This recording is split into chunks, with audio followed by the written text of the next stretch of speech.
Olá, aqui é a Prof. Fran e hoje a gente vai ver o último voto do caso dos exploradores de cavernas.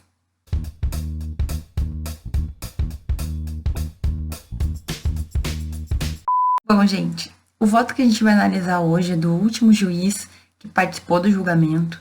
É um voto bem interessante, traz alguns pontos que não tinham sido levantados antes. Então, eu gosto dessa decisão também. O juiz, o nome dele é Handy, certo? E ele já começa trazendo aí uma crítica aos seus colegas juízes. Porque ele diz que os juízes, em geral, não conseguem entender que o governo é um assunto humano, que governo tem relação com seres humanos, tem relação com o que os seus cidadãos pensam, o que os seus cidadãos querem, e que principalmente entre o poder judiciário, o poder executivo e o poder legislativo, o judiciário é o que mais se afasta das pessoas, dos seres humanos, por motivos óbvios, certo? Principalmente o fato de que o juiz tem que aplicar a lei, e muitas vezes isso tem que acontecer com uma certa distância, né? Se o juiz fica muito emocional, por exemplo, ou se ele escuta demais os outros, ele pode acabar sendo influenciado e não fazer da melhor forma possível o seu papel. Mas aí ele traz um ponto muito interessante, gente. Ele começa a falar que, independentemente disso, é importante que o Estado leve em consideração a opinião pública. E ele fala que também os juízes têm que, de vez em quando, levar isso em consideração, especialmente nesse caso em que uma pesquisa pública foi feita e 90% das pessoas que foram entrevistadas entenderam que o tribunal deveria absolver os acusados do assassinato lá do Roger dentro da caverna. Então ele fala que, mesmo que se sintam horrorizados, é importante que se considere que a opinião pública tem sim relevância. O Poder Judiciário ele tem que representar a sociedade. No momento em que o Poder Judiciário esquece da sociedade, isso pode trazer sim sérias complicações para essa relação, ok?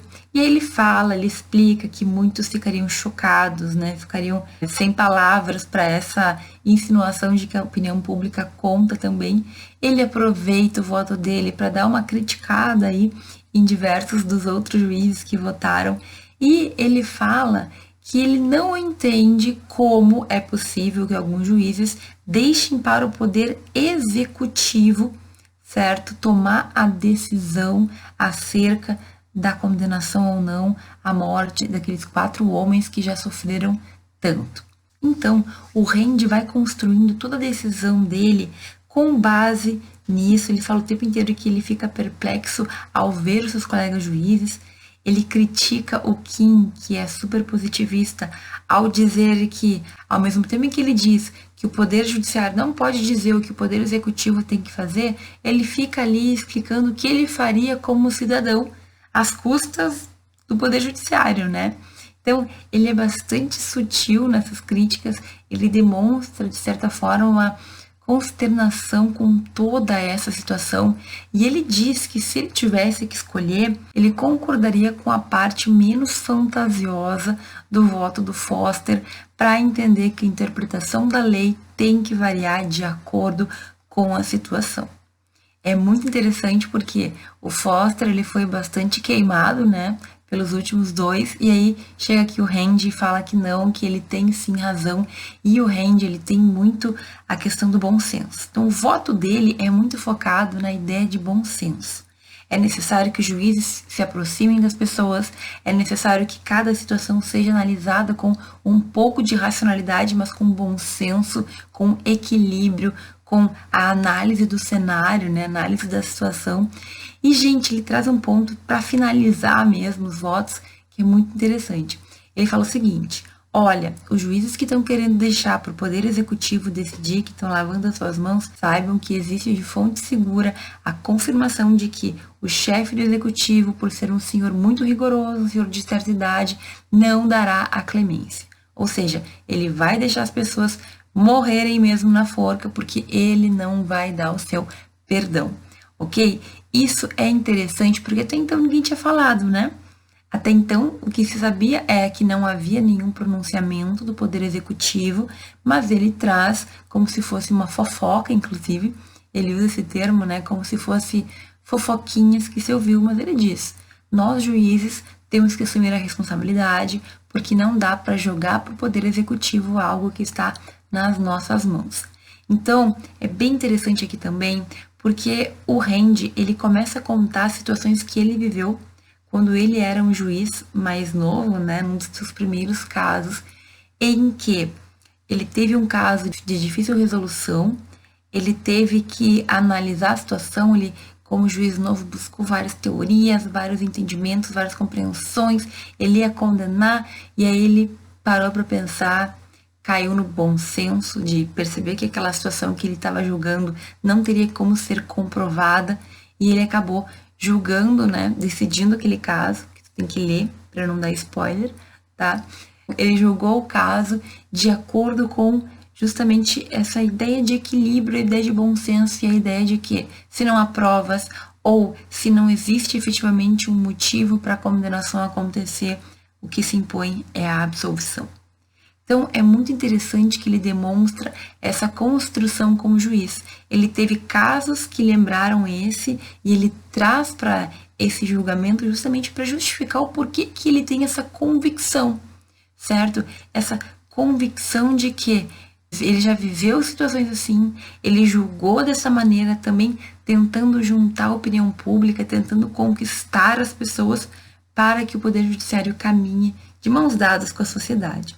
Gente, isso é bem polêmico, certo? Ele não fala isso exatamente, mas ele dá a entender que ele sempre busca julgar de acordo com o que as pessoas esperam, uma vez que o Estado ele tem que ter a relação com seus cidadãos, mas a gente sabe que o juiz ele não pode julgar de acordo com o que as pessoas querem, ele tem que julgar de acordo com a situação concreta, de acordo com a lei, de acordo com a jurisprudência. Agora me digam, até aqui no quinto voto, vocês fariam o quê? Porque eu sempre fico me questionando sobre isso. Os votos ali favoráveis e contrários, eles têm pontos muito fortes. E aqui ele vem e diz, olha, é melhor que a gente esteja junto com a opinião pública do que contrário a ela. E de todo mundo que deu opinião, 10% disseram que eles deveriam ser condenados, nem dos 10% e nem dos 90% alguém disse que o Poder Executivo deveria tomar essa decisão. Então, ele fala que sim, cabe ao tribunal decidir, ele fala que ele entende que depois de tudo que aqueles homens sofreram, eles deveriam ser absolvidos, que ele está convencido da inocência daqueles homens, mas que diante do que os outros colegas falaram, diante do voto dos colegas dele, ele sente-se incapaz de participar do julgamento e ele se abstém.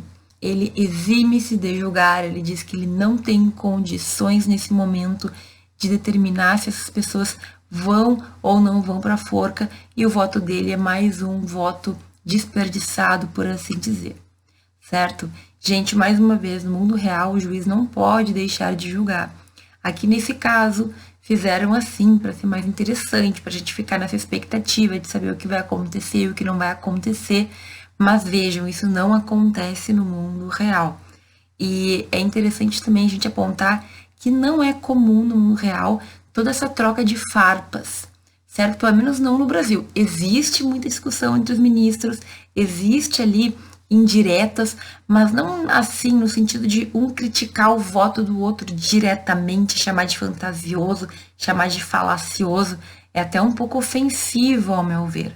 Com certeza tu já viu briga de ministro no STF, acontece, mas não que eles escrevam aquilo para atingir o outro. Então, esse é um ponto que eu considero bem interessante. Quase todos os votos, um ataca o outro, um critica o outro, parece que é um pouquinho de guerra de egos aí também. Gente, esse ponto a gente pode aprofundar um pouquinho mais, mas eu quero que tu fique aqui com o voto do Randy, certo? E reflita sobre isso que eu falei. Bom senso é importante. O quanto a experiência do juiz faz com que ele julgue um caso de uma maneira ou de outra. Nesse caso, o Randy disse que ele teve um caso similar que fez ele lembrar e que por isso ele votaria sim, mas que ele não se sente preparado. E aí, o quanto será que a experiência do juiz vai impactar na sua decisão? Certo? Existem vários pontos interessantes aqui. Embora o voto dele seja bem curtinho, eu acredito que dá para se pensar aqui também. Certo? O vídeo de hoje foi sobre o último voto. Eu vou deixar pra gente fechar as conclusões no vídeo de amanhã. Se tu não leu alguma coisa, volta a ler. Se tu não viu algum dos vídeos, volta e vê, porque amanhã a gente encerra com chave de ouro toda essa análise desse livro, que é um clássico que provavelmente, se tu não leu, tu ainda vai ler na tua faculdade de Direito. Forte abraço e a gente se vê no vídeo de amanhã.